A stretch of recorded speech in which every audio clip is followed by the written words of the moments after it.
अहमदाबाद में हुई विमान दुर्घटना को लेकर महाराष्ट्र के उप मुख्यमंत्री एकनाथ शिंदे ने गहरा शोक व्यक्त किया है। उन्होंने इसे देश की सबसे दुर्भाग्यपूर्ण और भीषण घटनाओं में से एक बताया है। झालेली घटना कालची एअर इंडियाच्या विमान अपघाताची अतिशय दुर्दैवी आहे आणि सगळ्यात मोठी दुर्दैवी घटना घडली आहे। यामध्ये विमान प्रवासी देखील मोठ्या प्रमाणावर मृत्युमुखी पडलेले आहेत आणि त्याचबरोबर जे मेडिकल कॉलेज होतं त्या इमारतीवर हे विमान कोसळल्यामुळे तिथली देखील मोठ्या प्रमाणावर कॅज्युअल्टी झाली आहे।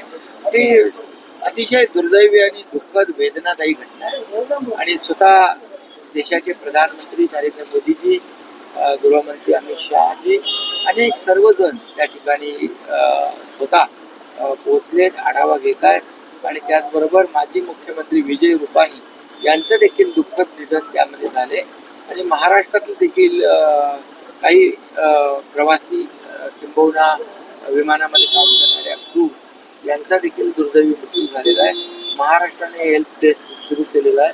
मी स्वतः मुख्य सचिवांशी बोललो आणि त्या बाबतीमध्ये देखील महाराष्ट्र शासनाच्या वतीने देखील त्यांच्या नातेवाईकांना जे जे काही सहकार्य पाहिजे ते देत आहेत।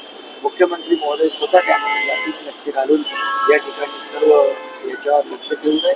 त्यामुळे झालेली घटना अतिशय दुर्दैवी आहे, परंतु आता यामध्ये जे काही डेड बॉडीज आहेत त्या ओळखणे कठीण झालेले आहे। त्यामुळे DNA टेस्ट वगैरे ह्या सगळ्या बाबी ज्या आहे, फॉरेन्सिक आणि तांत्रिक काही बाबी आहेत त्यावर केंद्र सरकार आणि गुजरात सरकार जे आहे ते जातीने लक्ष ठेवून आहे आणि म्हणून महाराष्ट्रातल्या लोकांना देखील जे जे काही आवश्यक सहकार्य लागेल ते